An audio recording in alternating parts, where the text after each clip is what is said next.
चलिए बच्चों, आज हम सबसे पहले जानेंगे कि द्विघात समीकरण से जो बोर्ड एग्जाम में पूछा जाता है क्वेश्चन, इंपॉर्टेंट क्वेश्चन जो पूछा हुआ है और जो पूछा जाएगा।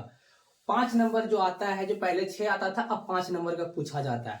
तो हम मात्र 6 क्वेश्चन बताएंगे और 6 क्वेश्चन के अंदर ही आपका एक क्वेश्चन आएगा, इसमें कोई शक नहीं, गारंटी के साथ में बोलता हूं। अगर नहीं आएगा तो आप आगे जब एग्जाम होगा उसके बाद आप आके देख लीजिएगा वीडियो कि एक क्वेश्चन हम जो बताएंगे उससे अंदर आएगा कि नहीं आएगा।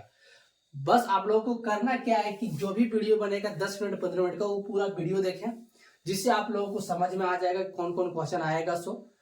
और उसके साथ में जो जानते होंगे उसके लिए तो बहुत अच्छे है, जो नहीं जानते होंगे अभी भी अगर पढ़ना स्टार्ट किए हो तो मैथ के लिए आपका यहाँ एक वीडियो से 5 नंबर फिक्स हो जाएगा, मात्र 10 मिनट का पढ़ने से। मात्र 6 क्वेश्चन बताऊंगा द्विघात समीकरण से, जो कि बहुत ही इंपॉर्टेंट है, हर साल पूछा हुआ बोर्ड में क्वेश्चन, और इससे बाहर एक भी क्वेश्चन नहीं आएगा। तो चलिए हम देर ना करते हुए आप लोगों को बताते हैं और स्टार्ट करते हैं, वीडियो में आगे बने रहिए। तो चलिए दोस्तों, हम लोग जानते हैं सबसे पहले कि जो ये क्वेश्चन है 3x² - 5x + 2 = 0, ये उदाहरण 13 का पहला क्वेश्चन है, ठीक है। और ये 2015, 2017, 2013, 2011 में पूछा हुआ क्वेश्चन है, सबसे ज्यादा बार यही क्वेश्चन पूछा हुआ है, इसलिए सबसे पहले हम आप लोगों को यही बताते हैं। एक क्वेश्चन आपको शुरुआत से कैसे बनाया जाता है वो बता देता हूं। हम लोग ये क्वेश्चन बनाने के लिए सबसे पहले जानते हैं कि जो भी x चर के पास रहता है उसको ये मानते हैं, यानी कि ये बराबर मेरा आएगा 3, और जो उसके बाद में जिसमें स्क्वायर नहीं रहता है उसको b मानते हैं, उसका मान हो जाएगा मेरा -5, और c बराबर आ जाएगा मेरा 2, यानी कि इसको c मानते हैं। और ये बात शुरुआत में ही सिखाया जाता है। ये हम आप लोगों को केवल इंपॉर्टेंट क्वेश्चन जो बनाएंगे और बताएंगे उसके लिए जल्दी जल्दी बताते हैं, ताकि कम टाइम में वीडियो बन जाए। इसका अलग से अगर वीडियो पूरा अच्छे से समझने के लिए इसको नहीं समझ में आता होगा वो कमेंट कीजिएगा, हम वीडियो में इसका अलग से बना के बता दूंगा। तो चलिए हम लोग देखते हैं आगे क्या बनाएंगे। इसके बाद हम लोग सबसे पहले डी निकालते हैं, और डी निकालने के लिए भी फार्मूला जानते हैं हम लोग कि जो होता है डी बराबर b² - 4ac होता है, ठीक है दोस्तों। इसका फार्मूला ये होता है, हम लोग को याद रखना है। और इस जब ये इसका हो तो इसका मान बैठाएंगे कि b के जगह में -5 है तो -5 का स्क्वायर करेंगे, और -4 ये के जगह में 3 है तो 3 बैठाएंगे, c के जगह में 2 है तो 2 बैठाएंगे, ठीक है। इसके बाद हल कराएंगे, माइनस माइनस प्लस और 25 आ जाएगा मेरा, और -4 × 12 × 2 = 24 आ जाएगा, जिसका मान हम लोग के पास आएगा 1। अब क्वेश्चन में प्रकृति पूछा जाता है और मूल पूछा जाता है, तो प्रकृति के लिए हम लोग ही प्रकृति निकालने के लिए ही डी निकालते हैं, नहीं तो डायरेक्ट मूल जो निकालते हैं एक्स का फॉर्मूला लगाते हैं वहीं पे डायरेक्ट लिख देते हैं कि -b + √2a वहीं पे लगाते हैं, लेकिन नहीं, हम लोग को प्रकृति पहले निकालना पड़ता है। तो जो प्रकृति रहता है वो हम लोग सब लोग जानते हैं कि अगर d से के बराबर रहेगा तो वो वास्तविक तथा समान होते हैं, और अगर d 0 से बड़ा रहता है तो वास्तविक तथा असमान होते हैं, और अगर d 0 से छोटा उसका मतलब मूल असमान होते हैं। और तो हम लोग यहाँ देखेंगे सबसे पहले कि जो d है वो d हमारा बड़ा है 0 से, इसलिए हम लोग इसको लिख सकते हैं कि इसका वास्तविक तथा 2 असमान मूल होंगे। ये हम लोग पहले जान जाते हैं, ठीक है। इसके आगे जो हम लोग बनाएंगे वो बनाना है कि मूल निकालना है। x बराबर हम लोग फार्मूला लिखते हैं, वो हम लोग सभी जानते हैं कि -b ± √d होता है, बटा में 2a होता है। जब ये फार्मूला जानते हैं तो इसका मान हम लोग बैठाते हैं। चलिए हम लोग मान बैठाते हैं, माइनस और -b का मान आ जाएगा मेरा 5, और प्लस माइनस √d का मान है जो हम लोग निकाले वही लिखेंगे 1, तो 1 बट्टा में हम लोग 2 लिखेंगे, और ये का मान मेरा कितना है 3 है तो 3 लिखेंगे। अब हम लोग यहाँ पे देखते हैं कि माइनस माइनस प्लस हो जाएगा, और प्लस माइनस और √1 का मान 1 होगा, हम सभी लोग जानते हैं, इसलिए इसका बट्टा में 3 दूना 6 आएगा मेरा, यहाँ पे ये आ गया। अब अल्फा और बीटा कैसे लिखते हैं वो भी आप लोगों को हम बताता हूँ। अल्फा बीटा वही मूल होता है। तो अल्फा जो होता है, अल्फा हम लोग जो प्लस वाला रहता है उसको लेंगे, यानी कि 5 + 1 बटा में 6 आ जाएगा। 5 + 1 बटा में 6 और बीटा हो जाएगा हम लोग का 5 - 1 बटा में 6 आ जाएगा। ठीक है दोस्तों, अब इसके बाद इसको हम और भी सॉल्व कर सकते हैं। 5 और 1 6 बटा 6 आएगा, यानी कि इसका 1 आ गया, और इसका 5 में 1 तो 4 बटा 6, यानी कि इसका 2 बटा 3 आ गया। ठीक है दोस्तों, तो हम लोग लिख सकते हैं कि x बराबर में इसका मूल आ गया मेरा 1 और 2 बटा 3। ये हुआ आपका आंसर। ये वीडियो ये जो समझाए वो तो आसानी से समझ में आ गया होगा। अगर आप लोग कहीं ट्यूशन कोचिंग पढ़ते हैं वहां भी तो आप पढ़े होंगे, इसलिए हम थोड़ा जल्दी भी बताते हैं और शॉर्ट में बता रहे हैं। शॉर्ट नहीं मतलब पूरा ठीक है, इस तरह इतना बनाइएगा आपका 5 नंबर। अभी 5 नंबर मिलता है। हम लोग जिस समय एग्जाम दिए थे उस समय 6 नंबर का रहता था ये क्वेश्चन, उस समय 6 नंबर मिलता था। न्यू सिलेबस आने के बाद में और मॉडल सेट आने के बाद में देखेंगे कि कितना नंबर का रहता है और क्या रहता है, उस पर भी वीडियो बनाएंगे। तो चलिए दोस्तों, बिना लेट किए हुए हम लोग आगे भी देखते हैं और आगे क्वेश्चन बनाते हैं। तो चलिए दोस्तों, हम लोग दूसरा क्वेश्चन देखते हैं कि ये जो क्वेश्चन है 2018, 2014, 2010 में पूछा हुआ क्वेश्चन, ये भी क्वेश्चन मोस्ट इंपोर्टेंट है। आने के हम जितना बताएंगे वो सारा इंपोर्टेंट है, इसी के अंदर से आएगा। कौन आएगा ये गारंटी नहीं, लेकिन ये 6 क्वेश्चन बताएंगे, 6 में से अंदर आएगा। तो हम लोग इस क्वेश्चन को बनाते हैं उसी तरह से सेम टू सेम। इसको इसलिए बना लिए क्योंकि हर बार समझाने और बताने से थोड़ा टाइम ज्यादा लग जाता है, 2 मिनट, तो वीडियो लॉन्ग हो जाएगा, आप लोग देखेंगे नहीं वीडियो। इसलिए सबसे पहले हम लोग ए का मान लिख दिए 3 है तो 3, बी का मान -2 है तो -2 लिख दिए, सी का मान 1/3 है तो 1/3 लिख दिए। अब हमारे यहाँ डी बराबर फार्मूला लगाए b² - 4ac, इसका मान बैठा है -2 का स्क्वायर, और यहाँ 3 कट गया क्योंकि 1/3 था। मान आया मेरा कितना 0। जब 0 आता है दोस्तों, तो डी बराबर अगर 0 आता है तो इसका 2 वास्तविक तथा समान मूल होंगे। ठीक है, जो कि हम लोग शुरू में ही पढ़ते हैं। और अगर ये जब समान मूल होंगे तो यहाँ फार्मूला भी दूसरा लगता है, क्योंकि अगर वो फार्मूला लगाएंगे -b + वाला तो शायद अलग आएगा आंसर। इसलिए इस पे ये फार्मूला लगाना, ये हमेशा ध्यान रखना कि जब भी 0 आए तो ये वाला फार्मूला लगाना है -b/2, ये दोनों जगह।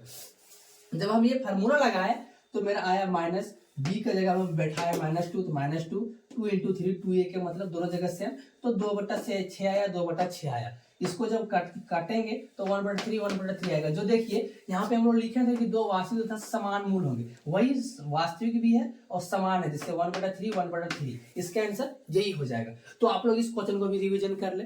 चलिए अब हम दूसरा क्वेश्चन बताते हैं जल्दी जल्दी। तो चलिए दोस्तों, हम लोग देखते हैं एक अलग क्वेश्चन फिर से। ये तीसरा क्वेश्चन मेरा है टोटल अभी तक के। ये 2012 और 2019 में पूछा गया है और इंपॉर्टेंट क्वेश्चन भी है बनाने के तरीका से भी। चलिए हम लोग स्टार्ट करते हैं बिना लेट किए हुए। इसका ए का मान उसी तरह लिखे 2, बी का मान -2√2 लिख दिए, सी का मान 1 लिख दिए। क्यों, आप लोग सभी जानते हैं। फार्मूला लिखे टी बराबर, इसका मान बैठा है इतना। अब इसको हम लोग हल कैसे किए, -2 को जब स्क्वायर करेंगे तो 4 आया, माइनस प्लस हो गया, √2 गुना √2 2 आ गया। ठीक है, क्योंकि रूट गुना रूट रहता है जब, तो रूट गुना रूट तो 2 आ जाएगा, रूट हट जाता है। इस तरह 2 आया, माइनस में इसको किए 4 दूना 8, 4 दूना 8 और 8 आया, कितना आ गया 0। हम इसके पहले भी क्वेश्चन में देखें कि डी बराबर अगर 0 रहता है तो इसके 2 वास्तविक तथा समान मूल होंगे। उसके बाद में x बराबर -b/2 ये क्यों लिखते हैं, ये हम आप लोगों को थोड़ा समझा देते हैं कि अगर मान लीजिए हम -b ± √d बटा में 2 ये लिखते हैं तो d के जगह में 0 लिखेंगे, और जब d के जगह में 0 लिखेंगे तो 0 का मान 0 आएगा, तो इसके बाद इसका कोई वैल्यू नहीं रह जाएगा। इसलिए केवल हम लोग -b/2 ये लिखते हैं, उत्तर 9 नहीं करते हैं। ठीक है बच्चों, अब हम लोग यहाँ के आगे हल किए, -b/2 ये -b/2 ये आ गया। इसको जब हम -b के जगह पे इसका मान बैठाएं -2√2 -2 सेम बैठाएं, हल कैसे किए कि माइनस माइनस मेरा यहाँ प्लस हो गया, √2 का √2 हो गया, और 2 गुना 2 भी 2 गुना 2 उतार दिए, दोनों जगह सेम। अब यहाँ से हम लोग क्या किए कि ये जो 2 है ये 2 1 2 कट गया। ठीक है, तो हम लोग √2/2 लिख दिए, √2/2 दोनों जगह। अब इसको हम लोग √2/2 को हटाएंगे कैसे, मान लीजिए कि जब √2 अभी हम समझाए कि √2 गुना √2 2 होता है। ठीक है, क्यों होता है, क्योंकि जब भी गुना में रहेगा तो रूट और रूट हट जाता है। ठीक है, जैसे हम लोग बोले कि रूट के अंदर में 2 गुना 2 रहता है तो इसको हम √2 गुना √2 लिखते हैं, तो इसका मान मेरा 2 ही आता है। ठीक है, इसलिए जो ये आया हुआ है, तो इसीलिए हम लोग यहाँ √2 को √2 लिखे और 2 को तोड़ दिया √2 में, दो जगह √2 गुना √2, √2 गुना √2, क्योंकि इसका 2 के जगह में 1 तोड़े। अब हम लोग √2 से √2 1 कट गया, ठीक है बच्चों। तो मेरा बच गया ऊपर 1 और नीचे √2 और 1 √2, इसका मूल ये आ गया। तो ये आंसर हो गया। अब हम लोग फटाफट से जान लेते हैं दूसरा क्वेश्चन, ठीक है।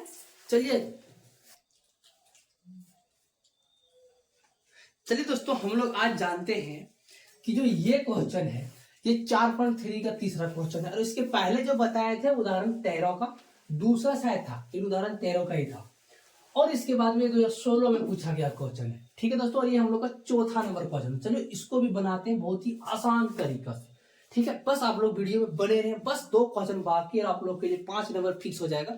बस आप वीडियो छोड़ के कहीं जाएंगे नहीं, क्योंकि आप कोचिंग जाएंगे 200 देते होंगे, 300 देते होंगे, लेकिन आपको ये सब शायद बताया नहीं जाता। अगर बताया जाता है बहुत अच्छी बात है, और नहीं बताया जाता तो सीख लीजिए। मेरे को उसके लिए बस थोड़ा सा आप लोगों के लिए सपोर्ट चाहिए, और वो क्या है आप लोग सभी लोग जानते हैं, और अपने दोस्तों के पास भी शेयर करें ताकि वो भी बाद में पछताए नहीं। चलो हम लोग स्टार्ट करते हैं। क्या है, ए बराबर 4 है, 4 लिख दिए, बी बराबर 4√3 है, लिख दिए, सी बराबर 3 लिख दिए, डी बराबर फार्मूला लगा दिए, कोई दिक्कत नहीं। बी के जगह में मान बैठा दिए 4√3², ए के जगह में 4 और सी के जगह में 3 लिख दिए, क्योंकि लिखा हुआ। इसको जब हल किया 4 चक 16 और 3 का 3 आया, -4 चक 16 3, 48 48 0 आया। अब सेम उसी तरह से आ गया कि डी बराबर 0 आया, इसके 2 वास्तविक तथा समान मूल होंगे। ये तो देख रहे हैं 3 क्वेश्चन लगातार से। इसके बाद हम लोग फिर वही फार्मूला लगाएंगे, -b/2a -b/2a। इसके जगह में -4 और √3/2 गुना 4 लिखे, क्योंकि माइनस मतलब b है, तो b के जगह में 4√3 है, 4√3 और माइनस का माइनस लिखे, 2 ए के जगह में 4 तो 4 सेम लिखे। हम लोग यहाँ पे क्या किए हैं कि 4 और 4 कट गया, 4 और 4 कट गया, तो हम लोग के पास बचा -√3/2 -√3/2। ये हो गया मेरा आंसर, और आपका 5 नंबर, ठीक है। आप लोग मात्र 6 क्वेश्चन पढ़िएगा, बन जाएगा। चलिए इसके बाद हम लोग देखते हैं 5वां क्वेश्चन, ठीक है। चलिए दोस्तों, हम लोग अब जानते हैं फिर से एक नया क्वेश्चन के साथ। इस क्वेश्चन में क्या है कि 2010 में पूछा हुआ सप्लीमेंट्री में है, ठीक है, जो कपलमेंटल होता है, और उसका क्वेश्चन ये है। ये 4.3 का दूसरा क्वेश्चन है। हम लोग इसको भी उसी तरह से बनाएंगे जैसा बनाते आ रहे। चलिए तुरंत देखते हैं। ये बराबर 2 लिख दिए, बी बराबर 1 है तो 1 लिख दिए, सी बराबर -4 है तो -4 लिख दिए। 1 क्यों लिखे, क्योंकि x के साथ कोई भी चर गुना नहीं, इसलिए 1 ऑटोमेटिक रहता है, इसलिए 1 लिखे, कंफ्यूज नहीं होइएगा, ठीक। डी का फॉर्मूला लगा दिए, ठीक है, डी का फॉर्मूला लगा दिए। डी का फॉर्मूला लगाने के बाद डी का मान भी बैठा दिए, वो 1 का स्क्वायर -4 × 2 × -4। इसका जब हल किया तो माइनस माइनस क्या आ गया, प्लस, और 4 मतलब 16 आ गया, 4 चक 16 दूना 32, 32 33। डी जो हमारा है वो 0 से अगर क्या है बड़ा आया। जब बड़ा आया तो इसका हो जाएगा, इसके 2 वास्तविक तथा असमान मूल होंगे, ठीक है। अब इसका फॉर्मूला वही लिखा लगाए जो हम लोग लगाते आ रहे हैं। तो -b + -√d/2 है, इसका मान बैठाए, -1 बैठाए, 1 बैठाए, बी का माइनस था तो -1 हो गया, प्लस माइनस, डी का मान मेरा 33 आया है तो √33 हो गया, नीचे ए के मान 2 है तो 2 बैठाए। अब हम लोग फिर यहाँ हल किया, -1 प्लस -33 और 2 × 2 4 हो गया। फिर हम लोग अब जब इतना आ गया तो हम लोग अल्फा में लिखेंगे जो प्लस वाला पार्ट है, यानी कि -1 प्लस √33/4, और माइनस वाला पार्ट है बीटा में लिखे -1 √33/4। इसका आंसर ये आ गया। तो चलिए दोस्तों, इतना ही बनाना पड़ता है और आपका 5 नंबर हो जाता है। हम लोग जहां तक पहुंच गए 5 क्वेश्चन तभी तक बना चुके हैं। अब एक क्वेश्चन बाकी है, बस एक क्वेश्चन देख लीजिए और आपका 5 नंबर द्विघात समीकरण से कहीं नहीं जाएगा, ये मेरा 100% गारंटी है, ठीक है। चलिए हम लोग 6ठा नंबर देखते हैं। तो चलिए दोस्तों, हम लोग फाइनली पहुंच गए लास्ट क्वेश्चन, जो कि यही मेरा एक लास्ट क्वेश्चन है। Total 6 question. अब अगर आप ये 6 क्वेश्चन पढ़ लिए, मतलब आपका द्विघात समीकरण से 5 नंबर फिक्स। अगर 6 नंबर अगर दे दिया तो 6 नंबर फिक्स, ठीक है। तो चलिए हम लोग बिना देर किए हुए भी स्टार्ट करते हैं ताकि ज्यादा लंबा वीडियो ना बने।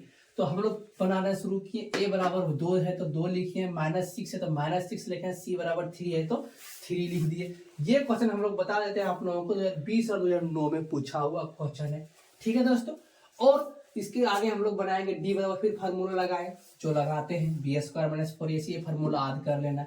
इसके जगह मान बैठाए, मान बैठाने के बाद मेरा यहाँ 36 आ गया, 4 दूना 8, ये 24 आ गया, 36 में 12 माइनस किए तो 12 बचा, 36 में 24 माइनस किए तो 12 बचा।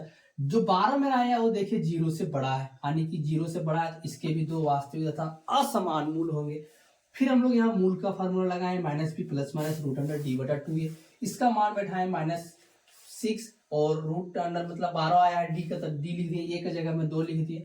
इसको हल करने के बाद मेरा इतना आया। अब हम लोग देख सकते हैं दोस्तों यहाँ की यहाँ पे मेरा 2 कॉमन आ जाएगा, इसलिए कॉमन ले लेते, नहीं भी कॉमन लेगा तो भी गलती नहीं होता, लेकिन अगर मान लीजिए थोड़ा सा भी हम लोग क्यों छोड़ दे, अगर जानते हैं तो हो सकता है अगर एक नंबर कट जाए तो इसलिए हम लोग कॉमन ले लिए। कॉमन जब 2 लिए तो मेरा 3 यहाँ 6 से 3 बचा और वो 2 लिए तो रूट 3 केवल बचा, नीचे 4 आया, फिर हम लोग इसको काट दिए तो नीचे 2 बचा। कॉमन लेने के बाद मेरा फाइनली आंसर आया 3 प्लस माइनस रूट अंडर 3 बटा 2। इसको अब अल्फा और बीटा में लिखेंगे। अल्फा में लिखे हैं 3 प्लस रूट 3 बटा 2 और बीटा में 3 माइनस रूट 3 बटा 2 लिखे। बहुत लोगों के आप लोग कंफ्यूजन होगा कि रूट 12 को 2 रूट 3 कैसे लिखे, हम समझा देते हैं कैसे लिखे। जब रूट 12 आया मेरा तो इसका जब एलसीएम लेंगे तो मेरा कितना आ जाएगा, जब 2 गुना 3 आएगा, तो अगर 2 जोड़ी लग रहा है कि 2 बाहर आया, 3 बाहर नहीं आएगा क्योंकि एक ही, इसलिए 2 रूट 3 लिखे। ये कंफ्यूजन आप लोगों का खत्म हो गया और मेरा द्विघात समीकरण से क्वेश्चन भी खत्म हो गया। इससे बाहर क्वेश्चन आपका एक भी नहीं आएगा। ठीक है दोस्तों, तो चलिए अगर वीडियो अच्छा लगा होगा तो लाइक सब्सक्राइब जरूर कर दे और साथ ही अपने दोस्तों के पास भी शेयर करें ताकि वो भी इस वीडियो को देख पाए और सीख पाए। अगर आप लोग अभी तक अगर अच्छा से तैयारी नहीं किए हैं तो अभी भी आप लोगों के पास बहुत ऐसा अच्छा टाइम है तैयारी करने का। हम आप लोगों को यहाँ अभी फिलहाल कोशिश करेंगे कि मैथ का ही पूरा जितना भी है बताएं, क्योंकि अधिकतर का मैथ ही कमजोर रहता है। ठीक है दोस्तों, तो चलिए और इससे आगे हम वीडियो बनाते रहेंगे। ये मेरा शायद दूसरा वीडियो इस चैनल का, इसलिए आप लोग सपोर्ट कीजिए और थोड़ा एक्टिव रहिएगा, तो हम लोग भी जल्दी जल्दी बनाएंगे। ठीक है दोस्तों, चलिए बाय, जय हिंद। ज्यादा लेट ना करते हुए थैंक यू।